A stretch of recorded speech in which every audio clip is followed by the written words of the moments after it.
Who looks outside, dreams, who looks inside, awakes. Knowing your own darkness is the best method for dealing with the darknesses of other people.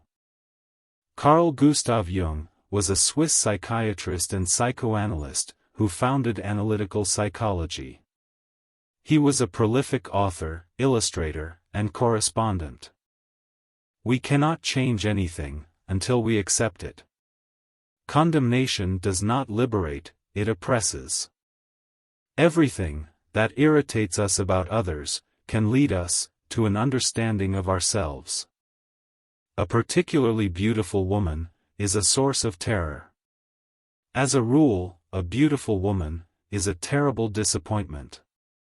As far as we can discern, the sole purpose of human existence is to kindle a light in the darkness of mere being. In all chaos there is a cosmos, in all disorder a secret order. There is no coming to consciousness without pain. The healthy man does not torture others, generally it is the tortured who turn into torturers. The meeting of two personalities is like the contact of two chemical substances. If there is any reaction, both are transformed. Knowledge rests not upon truth alone, but upon error also.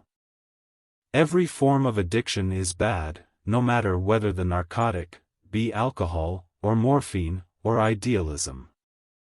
It all depends on how we look at things, and not how they are in themselves. When an inner situation is not made conscious, it appears outside as fate. The pendulum of the mind alternates between sense and nonsense, not between right and wrong. The word happy would lose its meaning if it were not balanced by sadness. The shoe that fits one person pinches another. There is no recipe for living that suits all cases. A man who has not passed through the inferno of his passions has never overcome them. Often the hands will solve a mystery that the intellect has struggled with in vain. Children are educated by what the grown-up is, and not by his talk. Man needs difficulties, they are necessary for health. The least of things with a meaning is worth more in life than the greatest of things without it. Neurosis is always a substitute for legitimate suffering. If one does not understand a person, one tends to regard him as a fool. There is no birth of consciousness without pain. There is no such thing as a pure introvert or extrovert. Such a person would be in the lunatic asylum. Man's task is to become conscious of the contents that press upward from the unconscious. Show me a sane man, and I will cure him for you. We deem those happy, who from the experience of life, have learnt to bear its ills, without being overcome by them. Follow that will, and that way, which experience confirms, to be your own. Who has fully realized that history is not contained in thick books, but lives in our very blood? Masses are always breeding grounds of psychic epidemics. Nobody, as long as he moves about among the chaotic currents of life, is without trouble. The debt we owe to the play of imagination is incalculable.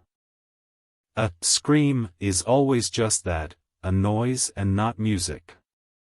Shrinking away from death is something unhealthy and abnormal, which robs the second half of life of its purpose. A psychoneurosis must be understood, ultimately, as the suffering of a soul which has not discovered its meaning. All the works of man have their origin in creative fantasy.